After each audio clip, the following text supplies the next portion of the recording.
आज इस वीडियो में हम पढ़ेंगे Lambert's cosine law. Lambert's cosine law क्या होता है?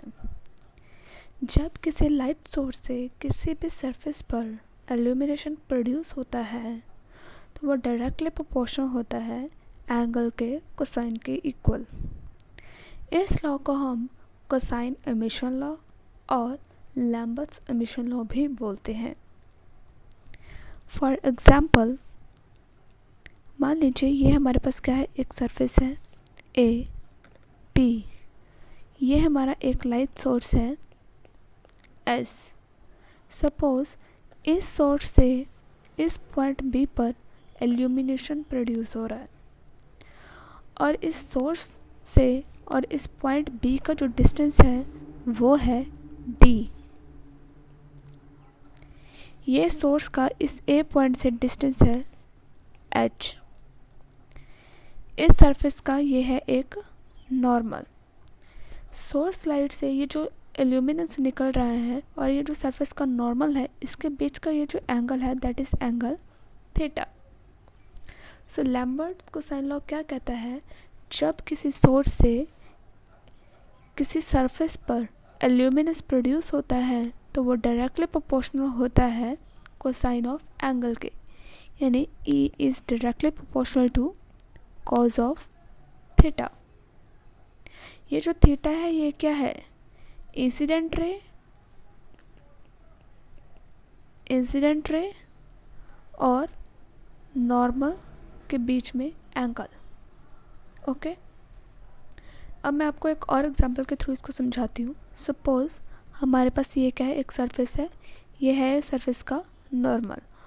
सपोज इसी नॉर्मल पर हमारा क्या है, एक सोर्स है, ठीक है, और वो जो सोर्स है वो इसी नॉर्मल पर क्या कर रहा है, इल्यूमिनेंस प्रोड्यूस कर रहा है। तो इस टाइम जो हमारा थीटा होगा वो क्या होगा, 0 डिग्री।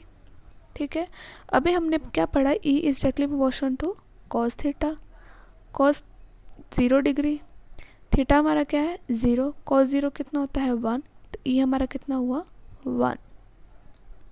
ओके, तब जब हमारा थीटा 0 होगा तब हमारा जो इल्यूमिनेंस होगा वो क्या होगा, मैक्सिमम। जैसे जैसे हम इस सोर्स को टिल्ट करेंगे, सपोज अब हमने सोर्स को इस पॉइंट पे रखा, अब सोर्स क्या कर रहा है, इस पॉइंट से इस डायरेक्शन में क्या कर रहा है, इल्यूमिनेंस प्रोड्यूस कर रहा है। तो थीटा हमारा क्या हुआ, इंक्रीज हुआ। ठीक है, फिर हमने क्या किया, सोर्स को थोड़ा सा और टिल्ट किया। ठीक है, अब हमने सोर्स को इस पॉइंट पे रखा तो वो इस डायरेक्शन में क्या कर रहा है, इल्यूमिनेंस प्रोड्यूस कर रहा है। थीटा हमारा और इंक्रीज हुआ।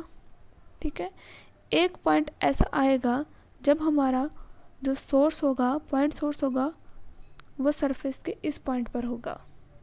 ठीक है, इस टाइम पर क्या होगा, जो इल्यूमिनेंस होगा वो बिल्कुल 0 होगा। ठीक है, क्योंकि इस पर कोई लाइट नहीं पड़ रही इस नॉर्मल पर। इस टाइम जो हमारा थीटा है वो कितना है, 90 डिग्री। ठीक है, तो cos 90 कितना होता है 0, तो इल्यूमिनेंस भी क्या होगा 0, यानी कि मिनिमम। ओके, लास्ट वीडियो में मैंने आपको एक रिलेशन पढ़ाया था, relation between E and I। उसके अकॉर्डिंग जो हमारा E था वो किसके इक्वल था, I/d²। ठीक है, उसमें हमने क्या पढ़ा था, जैसे जैसे हमारा डिस्टेंस इंक्रीज करेगा, जैसे जैसे हमारा स्क्वायर ऑफ द डिस्टेंस होगा, जो हमारा इल्यूमिनेंस होगा वो क्या होगा, कम होगा। यही हमने पढ़ा था। लैम्बर्ट्स कोसाइन लॉ में हमने क्या पढ़ा था, क्या पढ़ा, E is directly proportional to cos theta.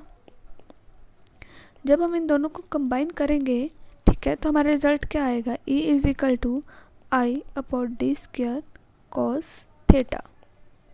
यही है हमारा लैम्बर्ट्स कोसाइन लॉ। ठीक है, लैम्बर्ट्स कोसाइन लॉ क्या कहता है, जब किसी लाइट सोर्स से किसी भी सरफेस के एरिया पर इल्यूमिनेंस प्रोड्यूस होता है तो वो डायरेक्टली प्रोपोर्शनल होगा cosine of the angle theta. और वो जो थीटा होगा वो क्या होगा, इंसिडेंट रे और नॉर्मल के बीच का एंगल। ओके, यही है हमारा लैम्बर्ट्स कोसाइन लॉ।